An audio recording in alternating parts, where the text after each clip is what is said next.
Okay, what's happening, y'all? So I just wanted to show y'all real quick. I had a little shiitake mushroom harvest today, and I think I'm gonna do some Cajun seasoned steak bites. So I'm gonna do steak and mushrooms tonight, y'all. And I got some Brussels sprouts I'm gonna roast. But I want to show y'all that first. Then I want to show y'all. I don't know if this is gonna do anything. We'll take your little leaves off. If you don't do anything, you'll be compost. But I wanted to show y'all right quick because I was talking to Sphinx. And there's some numbers behind that, and forgive me because I can't remember the numbers. But she had done a video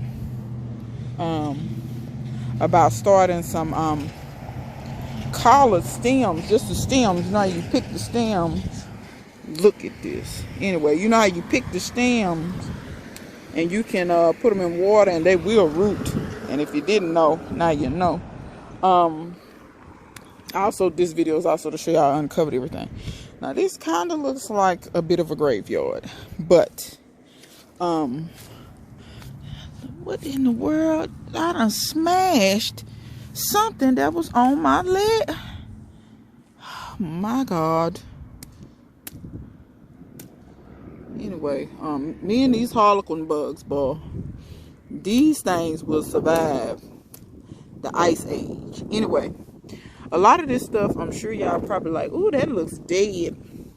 But believe it or not, all those are new leaves.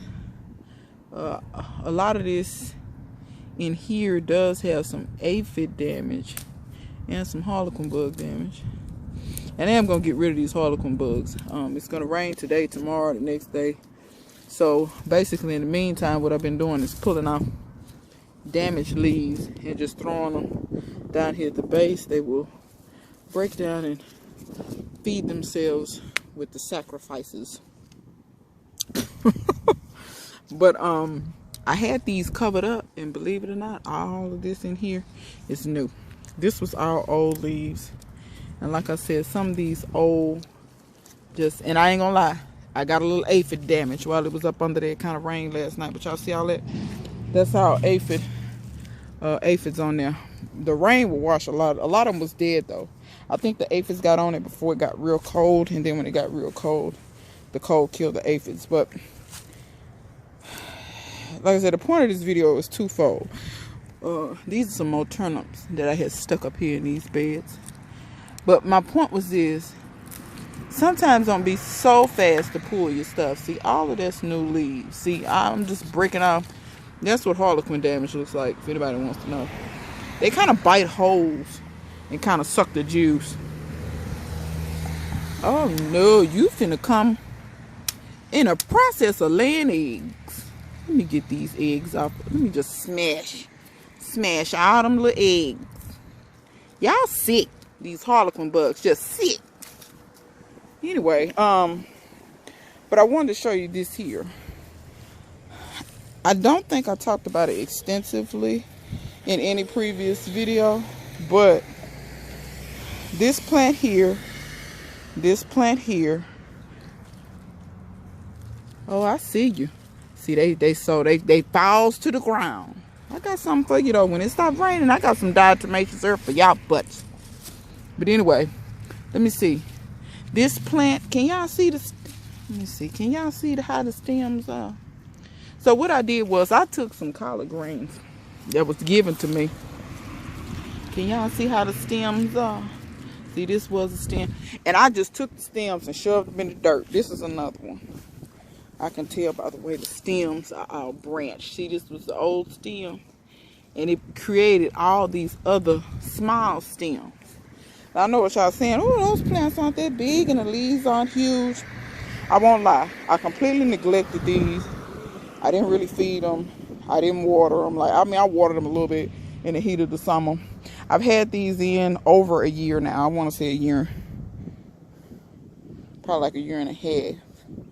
And, but even though these plants aren't huge, y'all, they have made it through frost. They have made it through ice. They have made it through all kinds of stuff. And even though the leaves aren't huge, they're still just as edible And you still can get quite a bit off of them. And they just keep making. They just keep, because see, this branched off. And they just keep making branches and new sections. And I actually collected seeds from them. And I thought they was going to go ahead and die, and they didn't die. So I collected seeds from, because here you can see, here's the old seed thing. Here, all the seeds have fell out. I bet you $5, all of them going to germinate. But anyway. But yeah, they'll just keep going, y'all. They'll just keep going. So if you have any little branch, first of all, don't give up on your collards. Sometimes even when they make seed. Now, sometimes when they make seed, it will die on you. But if they die on you, okay, pull them. But if you got some collards and maybe you got some stems or something and you don't want to start all the way from seed again, take them stems and throw them down, you know, bury them in the dirt or whatever. And they'll come back for you. And believe me, this year I'm going to take better care of these. I'm going to make sure that I fertilize them. That's the one thing I didn't do. I didn't fertilize them at all. So I just kind of used any little natural little mulch, pine straw, whatever that fell. That's why a lot of them are kind of small. But like I said, they've been through the ice. And look at them. The new leaves. They'll just branch off. I don't know if y'all can see that. See how this middle, see this is brown over here? Let me get this pine straw out of here. So yeah. Okay, now you see that part is brown. That was the old center. See how, see, can you see it now? How that center just, it got frost damage and rotted out. But look at this. Right on the side. Can y'all see how that made a new little branch and it's got new leaves? That's what I'm saying. Don't give up on your stuff. A lot of time your stuff will continue to keep making if you let it. And just because something looks crazy, I mean, don't get me wrong, sometimes it's beyond our hope. Some of this is going to come out of here. Look at that. Can y'all see all them harlequin bugs? Dead, all of you. Just smash. I don't have time for it. These harlequin bugs, y'all, I promise you they are the bane of my existence. But even this one, see all those new little leaves in there? So I'm going to pull the damaged leaves. And like I said, I really got to be on it with my diatomaceous earth this year. This one did the same thing. Well, I'm breaking that off. There was a new stem. It'll probably make another one. But the center of them will die. Think. And a lot of times it'll, you know, grow a new, it'll branch off and make a new stem. So sometimes it's worth it. And in my opinion, you can plant stuff like this. See, now this is just too far gone. It's not even branching off, and like you don't see no new little nothing. But I'm gonna show y'all something over here on this kale. So I lost one section of my kale, and this is a kale that I've had in the year ground since I moved here. I bought these starts. Look at these harlequin bugs. And believe it or not, harlequin bugs are so soft-bodied you can flick them like that and it does kill them. You might not think it does, but as long as they don't fall to the ground first, it will kill them. See, I flicked that one, he's dead. Crushed him. Anyway, so I lost. Look at this mating.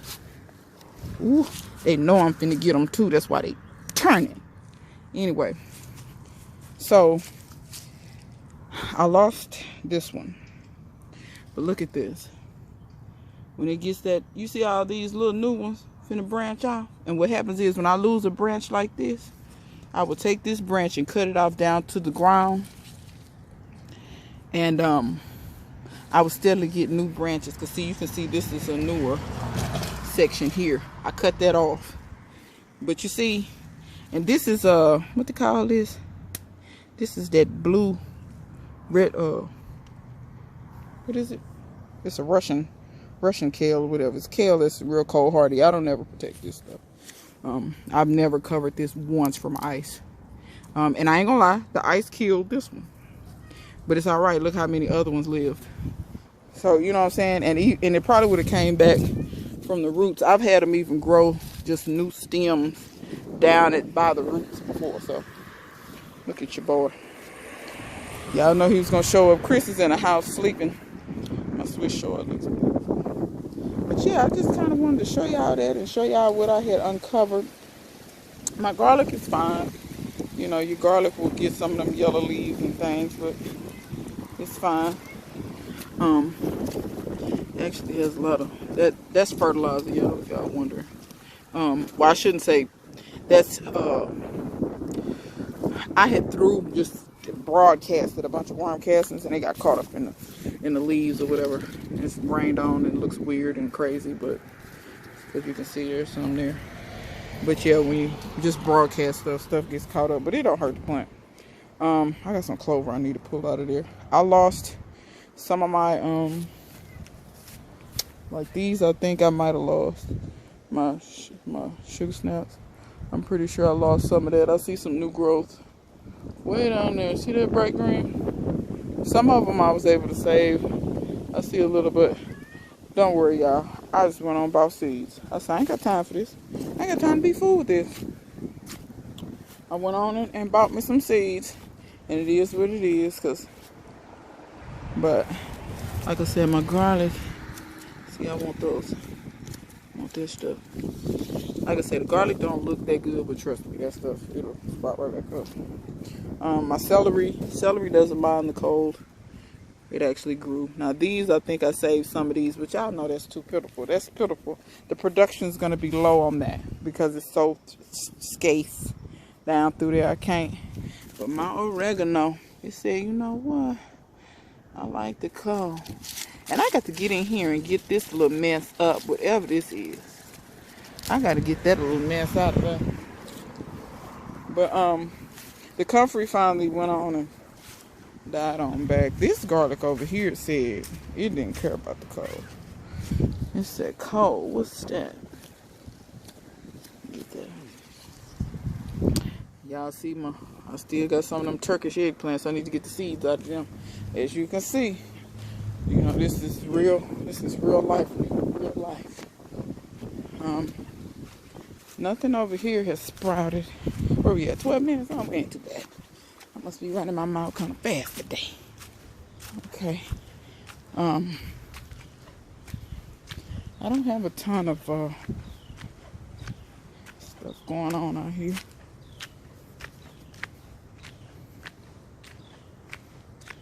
But the little stuff I got, I'm gonna show you.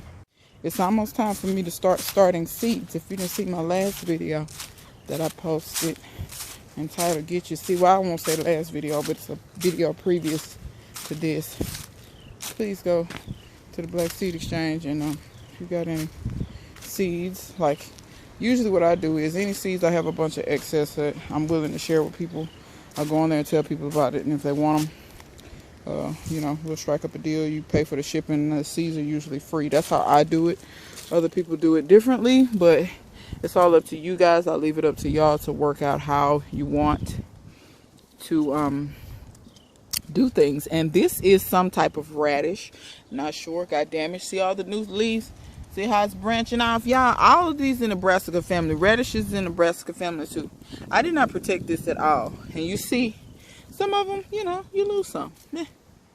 But, you know, a lot of times it'll either come back from the roots or it'll branch off or it'll do whatever it's going to do. This over here, once again, is the broccoli that I stuck. The branch broke off and I just stuck that branch down into the ground. I'm going to taste this. It probably tastes pretty good because it's been out here in the frost. So I'm going to break that off. Y'all also encourage it. Let's taste it. It's delicious.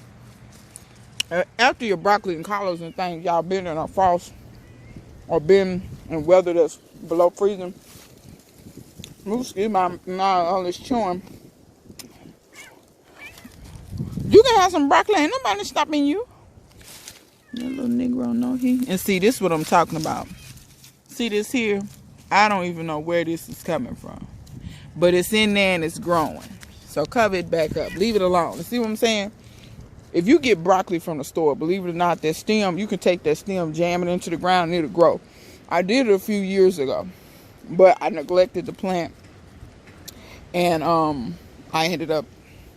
neglected the plant. It died. I killed it. Murderer. Anyway, but yeah, so like I said, brassicas, you can't hardly go wrong with them. This piece got broke off of the plant that was back here previous. And I just stuck the broken stem in the ground. Oh, speak of the devil. You sharpening your claws, buddy? A lot of times he'll hear me out here and he'll come on out. He was in the bed asleep when I walked outside. Sir, you make extremely too much noise for somebody who just, what is it? It's not enough squirrels for you today to chase? They'll be back. Go find something else. There'll be some birds somewhere. Okay, he's sitting up there. So you too good for the ground? That's what it is. Okay, well, you know, I ain't gonna fault you. But anyway, brassicas, y'all, don't give up on them. I don't even worry about covering them. I don't worry about none of that. If they make it, they make it. If they don't, they don't. You're going to have, you know, some casualties, but then you're going to have some wins like that there. So, you know, I got some broccoli that I pretty much don't do anything back here. I just pretty much kind of neglect that. I haven't been back here, I don't know how long. As you can see, I uncovered everything because it rained and I wanted to get some sunshine. It doesn't look like we're going to get below freezing anytime soon because I don't like all that covering. But like I told y'all, we ramping up. I got seeds I'm going to start and different things like that. My fruit trees haven't leafed out yet, so nothing to see there. But yeah, y'all, elderberry still doing what it's gonna do, but like I said, it's getting a bigger pot because that elderberry will never do what it's supposed to do in this pot. And elderberries are just, I mean, look, y'all remember, I think I showed it where I came out here and I smashed all them aphids, and I don't know what kind of bug that is. But yeah, I came out here and I smashed all the aphids, and then it rained and it washed most of the bodies off. And look, it just wants to branch out. Elderberry is just, I mean, it's one of them plants, y'all. Because matter of fact, I almost killed it. Here's the original cutting that was given to me by Go Grow, Louisiana. She changed her name in Welsh, I don't know. But Go Grow, she sent me this elderberry. And that was the original stem, and I almost killed it. And it came back from the roots. I forgot to water it, and it almost died, and it came right back from the roots. Like, it's a plant that just will not give up unless you give up. So, yeah, I just kind of wanted to show y'all what was going on. All them blackberries right there finna get mowed down. But, y'all just stay tuned and stay with me. Oh, I wanted to mention this right quick too. The purple sweet potatoes that I harvested, I did cook some of them. I still have some of them left. Anybody know anything about sweet potatoes? You gotta let them cure. We don't have to, but they taste better when you let them cure, so that the starches actually turn into sugars. Which, believe it or not, that's the same thing when your collards go through a frost. If you're wondering why they're sweeter, or if you're wondering if that's just old wives, when people say, "Oh, collards is sweeter when they go through a frost," no, it's not a wives' tale. The coldness makes some of the compounds, which some of the compounds in the collards, they make them turn to sugars. So yes, they do in fact taste sweeter after a frost. But yes, Bookie. Yes, what do you want? You're so spoiled. Tell them how you followed me and the dogs on a walk yesterday. Yes, you did. You're spoiled rotten. Anyway, so I let them cure and I tasted them. They taste just like an orange one, but they're just a little, I want to say drier, but it depends on how you cook them. I candied these in the oven. If you were to boil them or something, you probably couldn't tell the difference. But I really don't be doing all that boiling because you're just boiling out all the nutrition. And that's the whole purpose for me growing a purple sweet potato versus just a regular orange one. There's more nutrients in it. And when I tell you, when I cook them, they got this deep, deep, dark purple. The rest of them that I have left, I'm going to roast them in the oven, and I'm going to make probably sweet potato pies, and I'll probably actually just eat some of the sweet potatoes, just bake them in the oven, and just eat them like that. They are that good, y'all. Them purple sweet potatoes is not to be trifled with. Look at this beet. Look at how this beet just grew all these leaves in the coldness. Beets will do this, y'all, if y'all leave them in the ground. But yeah, I planted the ends that I cut off. Look at this. And I knew this was gonna happen. I think this is what this is. All them little potatoes. All them little potatoes that you miss. Look at them. They already coming up. All this little green, all this you see is potatoes. This is an end of something sticking out. I need to bury it. Look like an end of a sweet potato. Yep, it's the end of a sweet potato. I need to bury this here. So stick that in. Bury that little root too. But yeah, so anybody know this is my sweet potato mound. For those of y'all think you gotta rotate your crops, not if you take care of your soil. I grow the same thing. I've grown the same thing in this about 3 years. And it's gotten better every time. So I've grown onions and sweet potatoes. I'm gonna try not to do regular potatoes in there no more because of the harvesting time frame. It became an issue. So a lot of the potatoes I moved, but of course you always miss some. So, you know, it's one of those things. Hey Pookie, you licking my leg. You licking my leg that I need exfoliation? Is that what you're trying to tell me? You little rough tongue. Okay, y'all. Well, this 20 minutes is enough talking. I gotta get my mushrooms. Can't leave my harvest out here. But yeah, till next time. See you guys later.